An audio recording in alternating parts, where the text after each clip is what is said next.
예, 힘내라 대한민국 저널리즘. 하여튼 늘 우리 국민의 목소리, 그리고 국민 중에서도 힘없고 어렵고 관심 소외된 그런 국민들의 목소리를 항상 전해주시기 때문에 저희들이 큰 힘이 되는데요.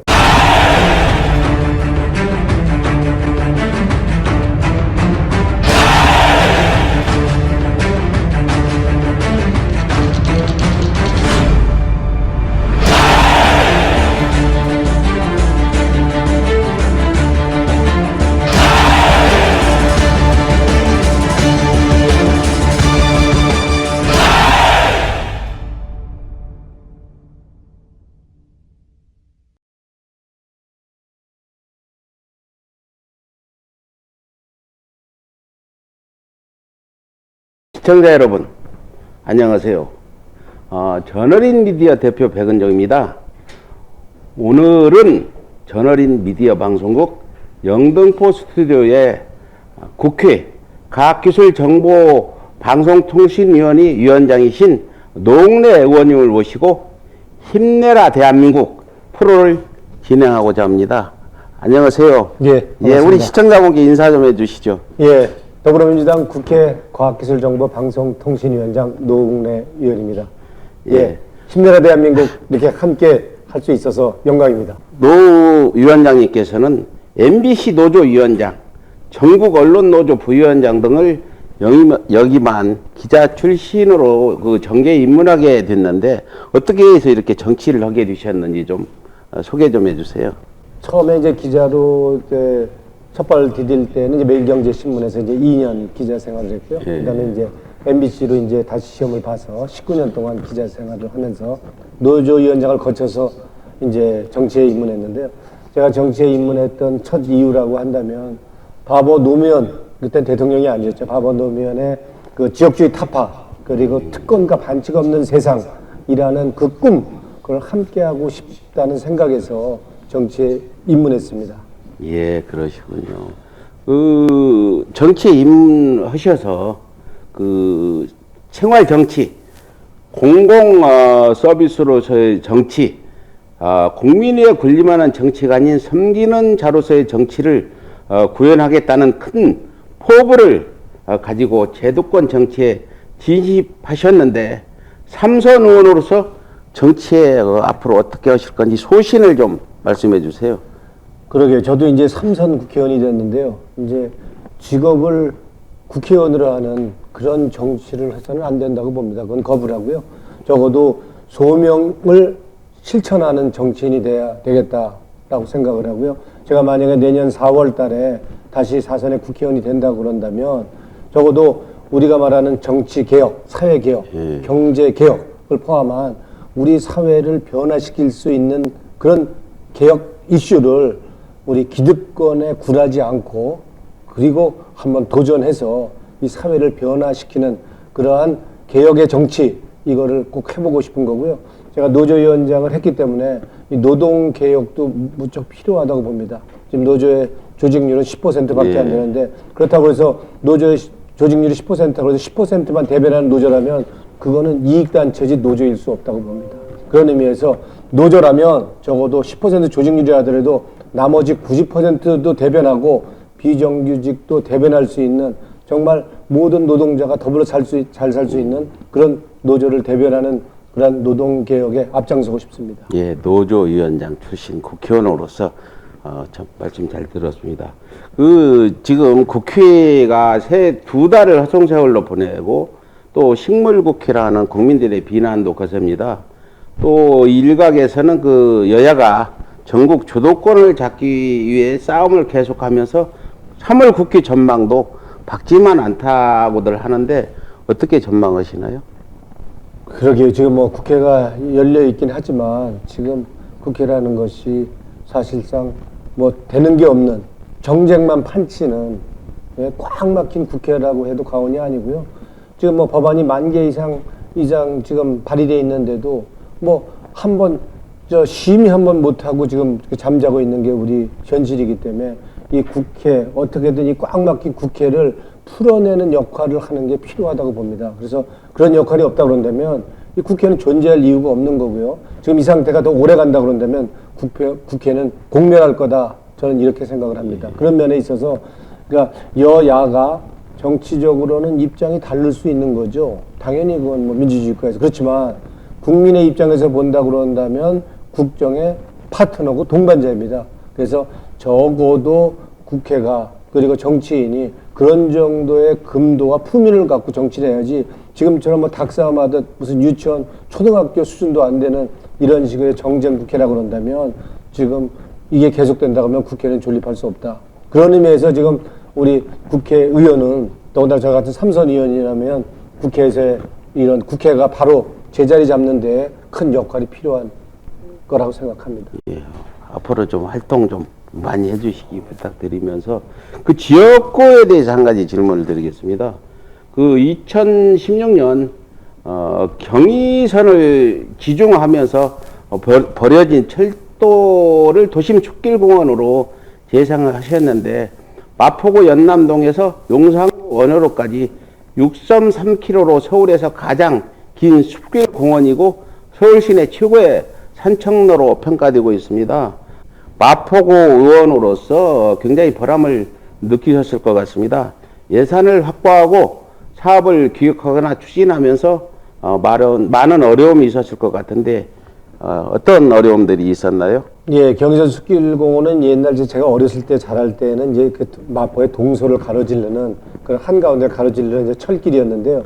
그 철길이 이제 지하로 들어가고 그 위에 부지가 이제 경의선 숲길공원이 된 거죠. 그래서 이제 그 넓이가 이제 8만 평이라 이제 되는 거고요.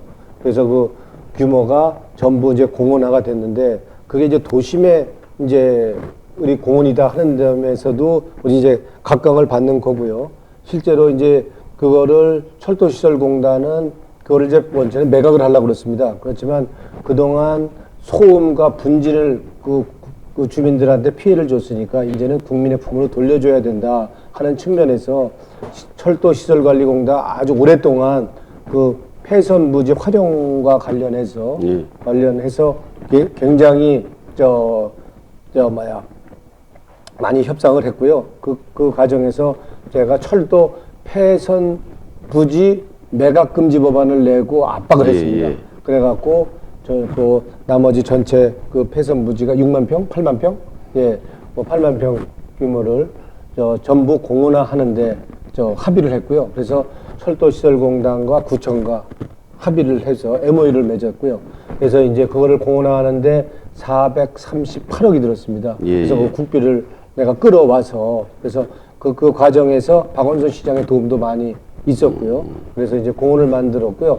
그 공원이 이제 도심을 가로지른 아주 정말 그 멋진 공원이 됐다는 것도 의미가 있지만은 그 경의선 숲길공원을 걸어서 북쪽으로 가면 그게 바로 우리가 말하는 파주, 개성, 평양으로 가진 북과 연결될 수 있는 그런 평화의 숲길공원이다, 평화의 숲길이다 하는 게 더 큰 의미가 있어서 우리 대한민국의 한반도 평화 번영을 할 수 있는 대표적인 평화의 길로 아마 될 거다 이렇게 생각합니다. 예, 평화의 숲길 참 좋습니다. 저도 한번 가서 걸어 보도록 하겠습니다. 지역 현안 외에 지금 비정규직 노동자를 점거하며 그 노사 분쟁을 해결할 대표적인 사례가 의원님이 주도한 2013년 3월 이마트 비정규직 노동자 1만 2천 명을 한꺼번에 정규직화한 것이라고 보는데요. 이런 엄청난 결과를 끌어낼 수 있는 그 힘이 어디 있었습니까? 저희가 이제 2012년에 이제 그 제보를 받았습니다. 그래서 이마트 그 회사에서 그러니까 노조를 상대로 미행, 사찰 그리고 부당 노동 행위를 포함해서 상응 제공, 공직자에 대한 이런 하여튼 갖은 뭐 민주 사회에서 노조 탄압할 수 있는 뭐 모든 방법을 써서 노조를 이제 막아내려고 만들어내지 않으려고 하는 그 이마트의 기도가 있다라고 해서 우리가 12,000건의 그 문건을 제보를 받았습니다. 그래서 그거를 우리 민주화 변호사 모임 거기와 민주노총 서비스 노조와 같이 한 달, 2달 동안 그걸 세밀히 분석했습니다.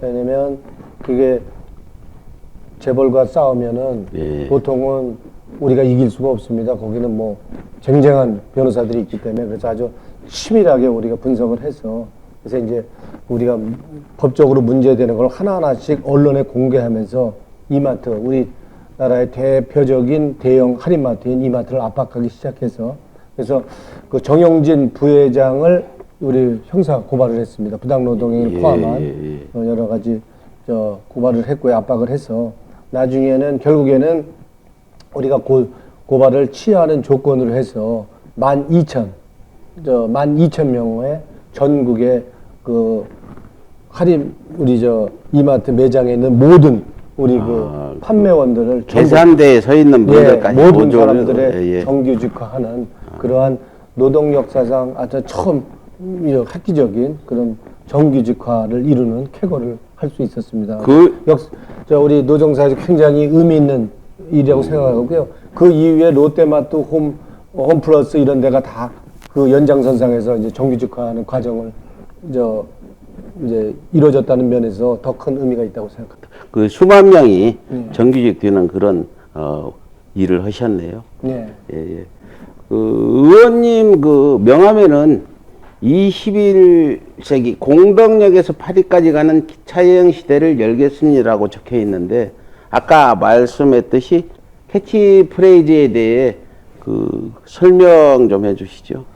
예, 제가 2004년에 처음 이제 기자를 이제 떠나서 이제 정치에 입문했을 때 저는 처음부터 21세기 공동역에서 출발해서 프랑스 파리까지는 기차여행 시대를 열겠다라는 저의 슬로건을 명함 뒷면에 이렇게 새겨놨습니다. 그랬더니 그때는 이런 황당한 이게 뭐 현실적으로 불가능한 이런 슬로건을 걸었냐라고 그때는 얘기를 했지만 저는 결코 그게 불가능한 일이 아니다. 이거 아마 머지않은 장래에 이런 일이 생길 거다라고 저는 전망을 예측을 했고요.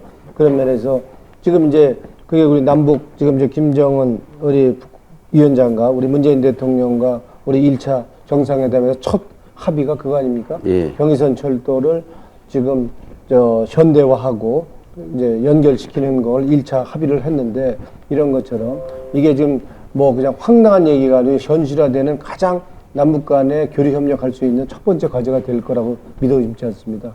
그래서 이제 만약에 남북 간의 이 철도가 더군다나 고속철도로 이제 그게 연결이 된다고 그런다면 서울과 평양은 2시간 거리고 서울과 북경은 4시간 반이면 오갈 수 있는 그런 거리가 됩니다.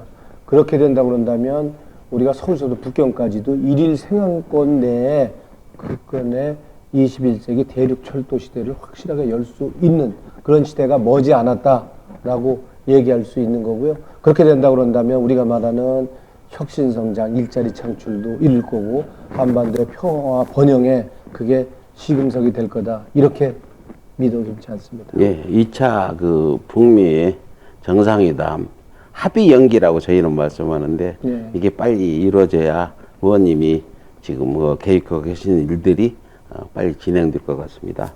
올해 가장 그 중점적으로 생각하시는 마포 지역구 현안은 어떤 것인가요?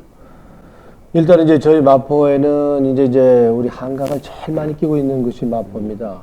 그리고 이제 홍대 앞에 젊은이의 거리도 있고요. 그래서 이제 주거 여건이 굉장히 좋죠. 그래서 이제 아울러서 아까 말씀하신 경의선 숲길공원도 있고, 그래서 이제 휴식의 공간도 있고, 그래서 여러 가지가 조건이 좋지만 한강을 많이 살리는 한강 르네상스라고 그러죠. 한강을 제대로 활용하지 문화관광 자원으로 활용하는 면에 있어서 너무 아직 부족합니다. 그건 마포, 서울, 대한민국 차원에서 그렇습니다. 그래서 여러 정부에서 우리 한강 르네상스니 한강 생태계 이제 살리기니 이런 이제 운동을 했는데 아직까지도 많이 부족해서 지금 한강 그 고수부지 주변에 마포 공영주차장이 있습니다. 9,000평 크기에. 거기에 지금 복합공연장을 만들려고 지금 KDI에서 타당성 조사를 하고 있습니다. 타당성 조사가 조만간에 나올 텐데요. 아마도 좋은 결과가 나올 거로 알고 있습니다. 그래서 타당성 결과가 나온다면 내년부터 아마 이제 그 설계 용역에 들어갈 거고 그래서 700억 규모의 우리 복합공연장이 생긴다고 그런다면 우리가 말하는 죽어있는 한강을 살리는 그리고 저 한강 르네상스 시대를 열 수 있다라고 해서 우리 기대도 좋고요. 그래서 한강을 바라보면서 우리가 각종 우리 판소리 등 우리의 전통공을 포함하는 공연을 볼 수 있는 시대가 조만간에 열릴 것이다라고 생각을 합니다. 남북교류가 된다 그런다면 이제 그 우리가 말하는 한강에서 임진강원은 백길도 열릴 수 있는 거고요. 아까 말씀드렸던 경의선 철도도 공동역에서 출발해서 개성, 평양을 거쳐 프랑스 파리까지 가는 시대도 열릴 거다. 그래서 백길도 열리고 철길도 열리고 그리고 이제 우리가 경의선 숲길공원도 걸어서 갈 수 있다고 그런다면 도보로 보행길도 열리는 이러한 정말 우리가 생각하지 못했던 우리 김대중 대통령은 기적은 기적같이 오지 않는다고 얘기하셨는데 이제 기적 같은 일이 아마 몇 년 사이에 일어날 거다. 기대도 좋다. 그러려면 우리가 돈을 좀 있어야지 기차를 타고 그럴 거 아닙니까? 배도 타고. 그래서 그런 시대가 올 거다 기대하고 있습니다. 예. 그 듣고 보니까 우리 마포구 지역 현안이 우리 힘내라 대한민국 비전과 같이 가는 것 같습니다. 네. 그 마포구 현안이 잘 되면 네. 우리 힘내라 대한민국 꿈은 이루어진다. 이것도 같이 이루어질 것 같습니다. 예. 노웅래 의원님은 국회의 과학기술정보방송통신위원회 위원장으로 맹활약을 하고 계신 중인데 식물 상임위 탈출을 약속하며 밥값하겠다는 각오를 피력하셨는데 어떻게 밥값을 하실 건지 좀 말씀 좀 해주세요. 그동안은 이 우리 과방위 과학기술정보방송통신위원회가 뭐 법안 하나 제대로 처리 못하는 아주 식물 상임위였습니다. 아무것도 안 하는 상임위. 이런 대표적인 상임위여서 우리가 보통 상임위 평균 법안 처리율이 27%였는데 29%였는데 우리 과방위 우리 상임위는 법안 처리율이 17%도 못 미쳤어요. 그런 정도로 아주 상임위 가운데 가장 대표적으로 먹고 노는 그러니까 밥값 못하는 상임위였는데 제가 상임위원장 맡으면서 기본적인 여야 불신이 있는 거를 이제 뭐 여당은 상임위 전에 뭐 휴식 공간을 위원장실, 야당은 뭐 소회의실 이런 게 아니고 다 같이 하자. 예? 우리가 뭐 비밀 얘기가 어딨냐. 우리가 여야 입장은 다르지만 국회의원 입장에서 국민 눈높이에서는 여야가 어딨냐. 다 같은 국회의원이니까. 그래서 법안 처리하고 정책할 때는 우리 다 같이 상의하고 협의하자. 그런 측면에서 같이 모여서 우리 휴식 시간부터 같이 하고 이러면서 밥도 같이 자주 먹고 이러면서 우리 밥이 평화라고 그러지 않습니까? 그래서 밥도 자주 먹고 이러면서 서로 기본적인 신뢰와 믿음을 좀 더 쌓았고요. 그런 이후에 더 이제 법안 소위도 자주 열고 이러면서 저희가 이제 식물 상임위가 아니고 정말 밥값하는 상임위로 지금 많이 지금 변화를 하고 있고요. 그런 의미에서 우리가 규제 샌드박스법이라고 지금 뭐 우리가 지금 경기도 나쁘고 일자리도 없어 젊은이들이 막 길거리에서 방황하는데 우리 젊은이들한테 일자리를 많이 줄 수 있는 규제 샌드박스법을 처리했습니다. 뭐 각종 규제 때문에 일자리도 안 만들어지고 성장도 못하고 있는 게 우리 현실인데 그래서 일단은 ICT 분야의 산업 분야의 경우에는 일단 그 사업을 허용해주고 사후에 규제할 수 있는 규제 샌드박스법을 일찍이 통과시켜 버렸습니다. 예. 그래서 지금은 우리 문재인 정부가 추진하는 혁신성장, 일자리 창출 이런 쪽으로 해서 지금 여러 가지 지금 새로운 산업들이 진행이 되고 있고요. 그러면서 일자리로 많이 만들어지고 있어서 기대해도 좋을 것 같습니다. 정말 밥값하는 상임위로 이렇게 이끌어 주셔서 고맙다고 말씀드리고요. 작년 11월 24일 KT 아영국사 화재로 많은 소상공인들이 피해를 입었죠. 예. 피해를 입은 그 소상공인들 합리적인 보상을 위해서 국회에서 여러 번 토론회도 하고 애를 쓰고 계시는데 지금 어떻게 지금 성과가 나타나고 있는지 좀 말씀 좀 해주세요. 지금 KT 작년 11월 말에 KT 아연국사에서 화재가 났죠. 근데 KT라는 데는 우리 기간 통신 사업자죠, 대표적인. 예. 근데 거기서 국가가 말하는 등급 기준, 안전 등급 기준을 축소 조작해서 신고하는 바람에 뭐 화재가 나면 당연히 스프링클러도 있고 소방 방제 시스템이 있어야 되는데 그런 걸 하나도 설치를 안 해놓은 거죠. 그러다 보니까 불이 확대가 돼서 일주일 이상 통신 마비 두절이 됐고요. 그동안 우리 식당이나 소상공인들은 영업에 막대한 이제 예, 피해를 예, 본 거죠. 그렇죠. 손님들이 와서 결제를 못 하니까 예? 이제 이런 일이 벌어지고 하다 보니까 많은 손해를 받고 일반 가정에서는 텔레비전도 안 보고 인터넷도 사용할 수 없는 이렇게 피해를 봤는데 뭐 그런 이제 간접적인 피해는 둘째치고 소상공인과 식당에서는 직접적으로 영업 피해를 봤거든요. 예. 그거를 전에 같았으면 그냥 요식행위식으로 땜질식으로 그냥 몇 푼 위로금으로 몇 푼 주고 끝냈는데 요번엔 그렇게 안 된다. 이 KT 화재는 명백하게 KT가 이 등급을 안전 등급을 이거를 조작해서 신고한 거 해서 이건 화재가 난 거기 때문에 이 화재의 책임 그리고 피해 보상의 책임은 KT의 귀책 사유가 있다. 이런 측면에서 그냥 배상 수준의 피해 보상을 해라. 이렇게 해서 KT를 압박을 했고요. 시민단체가 같이 결합을 해서 지금은 신고를 받아서 한 9,000건, 10,000건 좀 못 되는 신고를 받았거든요. 그분들한테 그냥 위로금 조에 찔끔, 뭐 생색욕이 이렇게 주는 형식이 아니고 배상금 수준의 피해 보상을 할 수 있도록 지금 그렇게 추진하고 있고 그렇게 합의를 했습니다. 그래서 아마 조만간에 그 피해 액을 피해 우리 당사자들이 받을 수 있을 것으로 봅니다. 아, 그렇게까지 잘 됐군요. 예, 그래서 당초는 그 매출 규모도 KT에서는 매출 규모가 연 5억 미만만 해서 5억 미만의 업체만 주겠다라고 하는데 이거는 너희들이 KT 이 통신 이 화재에 책임이 있는데 5억이 왜 5억이? 5억이 무슨 근거로 5억이냐? 그리고 그래서 저희가 30억 매출 30억까지의 되는 소상공인에 대해서 피해 보상을 하도록 대폭 그 피해 보상 규모를 넓혔고요. 30억이란 기준을 만든 거는 우리가 우격 따짐으로 한 게 아니고 보통 소규모 소상공인에 대해서 그 수수료를 인하해 주는 우리 기준이 30억입니다. 그래서 그 기준에 따라서 30억 미만의 매출액의 그 업소에 대해서는 너희들이 피해 보상을 배상 수준을 해라. 아, 30억 미만까지. 네, 그래서 압박을 해서 우리가 그렇게 합의를 했고요.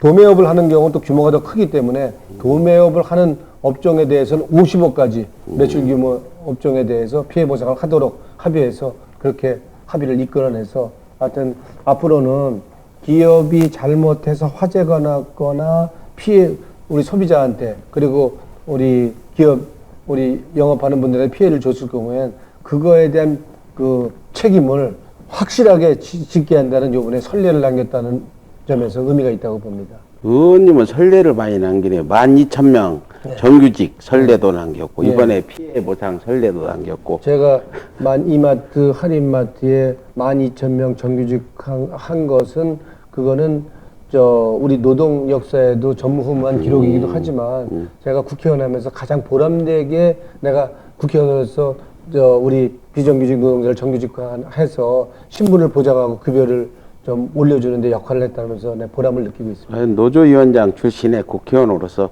참 큰일 하셨습니다. 고맙습니다. 지금 그 지상파 중간 광고가 우여곡절 끝에 법제화 문턱에 섰다가 문체부 반대로 지금 불통해졌는데 중간 광고 도입에 대해서 간단하게 좀 말씀 좀 해주세요.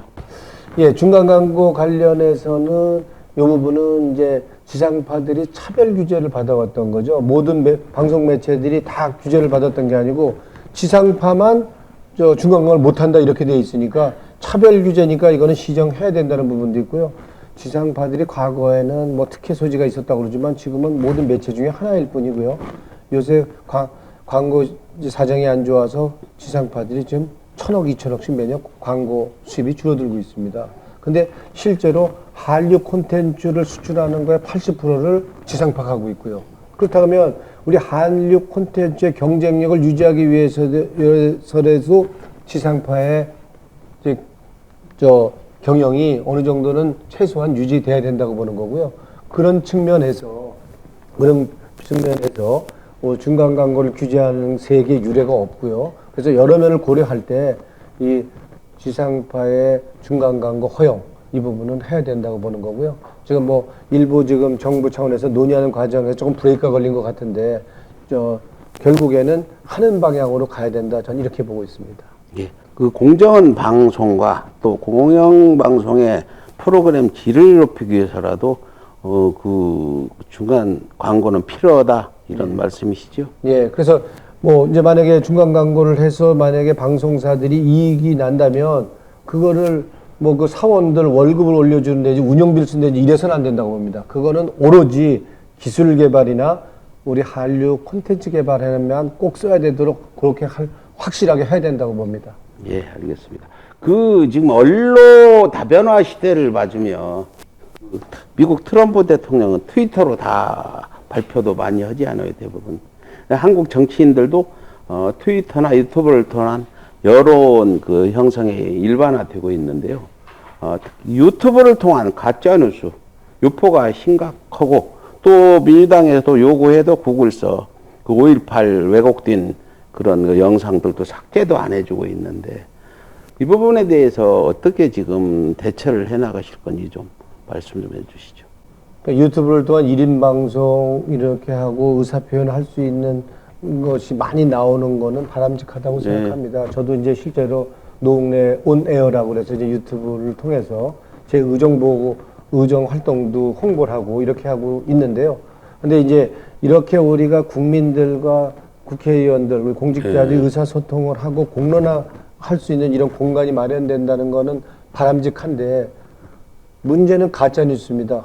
허위 조작 뉴스, 그러니까 전혀 사실과 다른 그냥 어떤 특정한 목적을 이고 어떤 특정한 사람을 해하기 위해서 없는 거를 막 만들어서 그냥 가짜뉴스로 막 이렇게 올려서 사회를 불안하고 혼란하게 하고 이렇게 하는 가짜뉴스는 그건 허용돼서는 안 된다고 봅니다.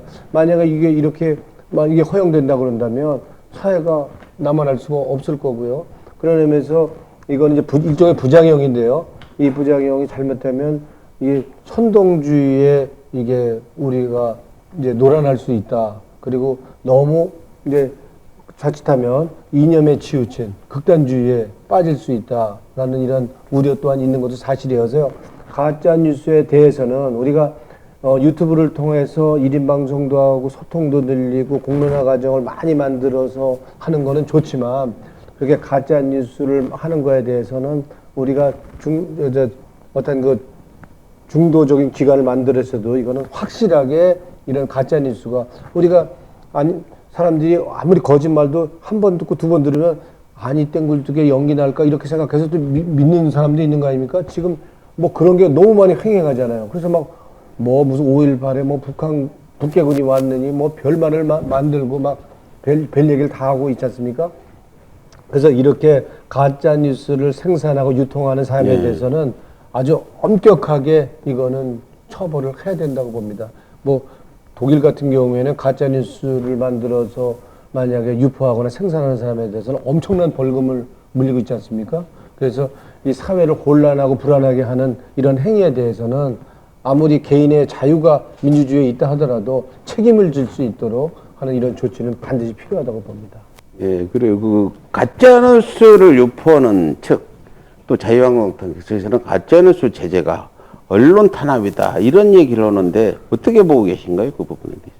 가짜 뉴스를 이제 제재한다는 것이 이제 그 기준이 이제 명확해야 되지 않겠습니까? 그러니까 가짜 뉴스를 제재한다고 해갖고 그러니까 기준이 명확치 않다고 그런다면 지금처럼 야당이 우려하는 그런 측면이 있을 수 있죠. 그렇기 때문에 가짜 뉴스를 제재하는 그러한 기관은 중립적인 기관이어야 된다고 보는 거고요.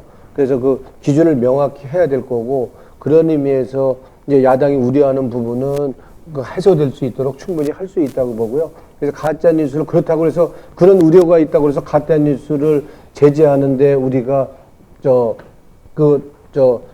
우리가 확실한 입장을 못 갖고 제재하지 않는다고 그러면 더 큰 혼란과 사회 불안을 일으킬 수 있어서 가짜 뉴스는 기준을 엄격히 해서 확실하게 처벌하고 벌칙을 줘야 된다 이렇게 봅니다. 언론 탄압이라는 소리가 안 나오게 확실하게 기준을 세워서 정말 가짜뉴스, 뭐 청와대의 간첩이 득실득실하다 하는 그런 가짜뉴스들은 확실히 제재를 해줘야 된다. 저희도 같은 생각이고 거기에 대해서 어떤 법 제정 같은 건 생각하고 계시지 않나요? 지금 이제 그걸 우리 민주당에서도 이제 법을 하나 발의한 게 있고요. 지금 정부 차원에서 입법 준비를 하고 있어서 아마 그거는 이제 병합 심의를 해서 가짜 뉴스와 관련해서는 엄격하게 우리가 기준을 마련해서 처벌하고 제재할 수 있는 법을 마련할 것으로 봅니다. 그 방심위가 있잖아요. 예. 방심위에 대해서 지금 그 좀 약하지 않나 이런 불만들이 많아요. 예. 제재 부분에서 예. 방심위에 대해서는 우리 의원님 어떻게 보고 계신가요? 이제 그 방송 심의위원회가 그러니까 지금 민간 기구죠. 예. 정부 기구가 아니고요. 그러니까 이제 중립적인 입장에서 방송 심의를 해라. 왜냐면 그게 이제 당리당량이나 정파적인 입장에 이게 들어가지 않고 공정하게 심의를 하라고 해서 이제 그런 기관을 만든 거 아닙니까? 근데 이제 그러다 보니까 방심위가 그러니까 우리 보기에 따라서는 굉장히 엄격하게 심의해서 제재를 해야 됨에도 불구하고 그런 역할을 못하는 경우가 지금 상당히 있다는 지적이 있습니다. 그래서 방심위는 소신껏 그래서 그런 역할을 할 수 있도록 하는 규정이 필요하다고 그런다면 더 보강해서라도 예, 예. 방심위가 제 역할을 할 수 있도록 하는 것은 가짜 뉴스를 차단하기 위해서 꼭 필요하다고 봅니다. 그 방심위를 좀 강화시키는 부분, 합리적인 강화 부분도 국회 몫이라고 봐도 네. 되죠. 예, 그러면 그 더 말씀드릴 건 그 역사적인 사실 5.18 등등해서 막 그 가짜 그 유튜브 영상들이 돌아다니잖아요. 예. 구글이 유튜브를 지금 운영하고 있는데 예. 아까 독일도 말씀했는데 독일 측에서는 유튜브한테 이건 그 가짜 영상이다. 삭제해달라면 삭제해 주는데 우리 지금 조정식 의원인가가 예. 그쪽에다 지금 요구를 했는데 예. 삭제도 안 해주고 있어서 예. 그 어떻게 왜 그 독일 측은 삭제해주고 우리 대한민국의 요구는 무시하는지 그 부분 어떻게 보고 계신가요? 이제 구글이나 유튜브에 이제 그 가짜 뉴스라고 할 수 있는 부분에 대해서 문제를 제기했는데 대해서도 이제 구글이나 유튜브에서는 그 부분에 대해서 그러니까 본인들의 해명은 그런 거 아닙니까? 명백한 사실과 다른 거가 아니라면 표현의 자유 측면에서 표현의 창문에서 최대한 허용하는 게 맞다라는 입장이라는 건데 그렇지만 그거는 제3자 입장에서 보기엔 그렇지만 우리 문화나 우리의 역사를 보는 우리의 입장에서 본다 그런다면 그거는 명백한 가짜 뉴스입니다. 김구 선생이나 5.18 문제나 무슨 북괴군이 왔느니 이런 거 뉴스도 그냥 떠돌아다녀도 그거는 명백한 가짜 뉴스 보기 어렵다라고 지금 하고서는 아직도 버티고 있는데요. 그거는 지금 유튜브에 대해서 계속 문제를 제기하고 있기 때문에 거기서 계속 논의를 해보겠다 하는 입장인데요. 그거는 우리 입장을 분명히 해서 문제가 있는 거는 시시비비를 가려야 된다는 입장을 하고 있기 때문에 그거는 시정이 될 것으로 이렇게 좀 보고 있습니다. 예. 뭐 지금까지 여러 현안들 또 지역 현안도 많이 말씀해 주셨는데 이제 마지막으로 제가 좀 예. 말씀드리겠습니다. 저희는 이게 굉장히 중요하거든요. 문재인 정부의 성공에 모든 힘을 다 바치겠다는 그런 소신을 표명했는데 문재인 정부의 성공이 뭐 왜 중요하냐 물어보지 않아도 다들 시청자분들은 아시겠지만 문재인 정부의 성공이 중요한 부분, 우리 의원님이 생각하고 계시는 부분은 어떤 부분인가요? 문재인 정부의 성공은 단순히 민주당 정부의 성공이 아니라고 봅니다. 이거는 촛불 정권입니다. 그러니까 진보 보수를 아우는 모든 우리 1600만, 1700만 우리 국민들의 마음을 모아서 된 이게 정권이기 때문에 우리의 소명은 뭡니까? 나라다운 나라를 만들라. 그리고 국민이 주인 되는 정의로운 대한민국을 만들라는 정부입니다. 그러니까 이게 실패한다면 정의가 없는 대한민국이 되는 거고 국민이 주인 안 되는 머슴이 되는 대한민국이 되는 거기 때문에 이 문재인 정부는 반드시 성공해야 된다라는 것이 저희들이 절체절명의 과제고요. 그래서 만약에 우리가 하는 여러 가지 개혁 과제 있지 않습니까? 예. 지금 국회에서 안 되고 있죠. 뭐 공수처법 그리고 검경 수사권 조정 그리고 공정위법 뭐 선거개혁법 이런 등등등 이런 법들 이거 개혁이 안 된다고 그런다면 국민이 우리한테 촛불 정권으로 요구했던 걸 아무것도 못하는 거죠. 그런 의미에서 우리 문재인 정부가 성공할 수 있도록 우리 국회가 개혁 입법을 완성해내서 총선을 승리해내야 됩니다. 지금 상태에서는 국회가 되는 게 아무것도 없습니다. 꽉 막혔습니다. 그냥 지금 상태로서. 그래서 국회가 내년 총선에서 확실하게 승리해서 우리 개혁 입법을 더 확고히 할 수 있는 토대를 마련하는 것이 굉장히 중요한 과제고요. 저희들의 소명이고 책임이라고 생각합니다. 예, 저도 공감하고요. 적극 저도 힘은 없지만 힘을 보태도록 노력하도록 하겠습니다. 우리 노웅래 위원장님은 존경하는 정치인이나 삶의 방향에 영향을 준 유인 있으면 소개 좀 해주십시오. 기자를 하다가 내 정치를 했던 거는 우리 그때는 바보 노무현 뭐 혈혈 단신 무슨 세력도 없고 아무것도 없는 분이 우리 지역주의 타파 그리고 반칙 없는 세상 특권 없는 세상 갖고 혼자서 그렇게 하려고 하는 그 꿈 이거 누군가는 도와주고 함께 해줘야 된다는 그런 소명의식 때문에 저도 정치에 발을 디뎠고요. 그렇게 노무현 대통령이 아직 못다한 돌아가시면서 못다한 그런 개혁까지 힘내라 대한민국 저널리즘 하여튼 늘 우리 국민의 목소리 그리고 국민 중에서도 힘없고 어렵고 관심 소외된 그런 국민들의 목소리를 항상 전해주시기 때문에 저희들이 큰 힘이 되는데요. 해내야 된다는 각오로 제가 그냥 뭐 밥 먹고 월급 받는 직업으로 정치인이 아니라 노무현 대통령 같은 소명을 실천하는 정치인이 되겠다는 약속과 함께 실천하겠습니다. 예, 힘내라 대한민국 예. 정치인으로서 처음으로 저희가 이렇게 모셔가지고 말씀을 드렸는데 힘내라 대한민국은 또 가자 남북 평화로 이어지는 또 마포 지역 현안과도 평화의 숲과도 같은 겁니다. 전원인 미디어 힘내라 대한민국 좀 격려하는 말씀 좀 해주십시오. 예, 지금 실제로 많은 젊은이들 많이 지금 힘들어하고 있습니다. 일자리도 없습니다. 그리고 경제는 어렵다고 합니다. 소상공인도 힘들어합니다.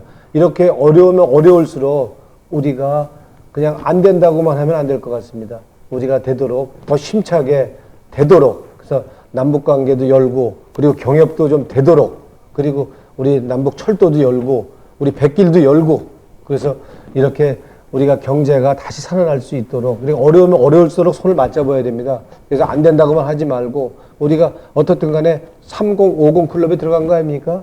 우리가 3만물 시대에 5천만 인구가 되는 이런 데 들어갔습니다. 아무리 힘들다고 그래도 우리 기본적으로 지금 우리나라의 경제적인 그 저력은 굉장히 있는 겁니다. 그래서 지금 당장 힘든데 우리가 희망을 갖고 우리가 경제를 다시 살리고 일자리를 만들어낼 수 있도록 북으로, 예? 북쪽으로도 우리가 길을 좀 열고, 예?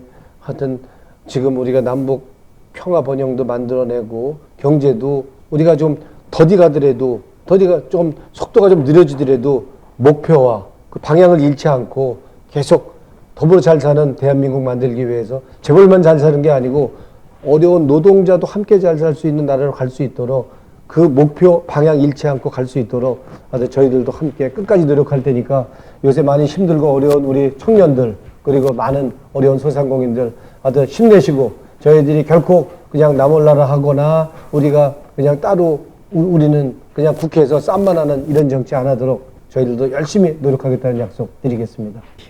힘내라 대한민국 가자 남북 평화 이게 잘 되려면 연기 합의된 북미 정상회담도 빨리 재개되고 남북 경협도 활발히 이루어지고 그래야 또 아까 말씀하신 일자리 창출도 젊은이들의 고통도 덜어줄 것 같습니다.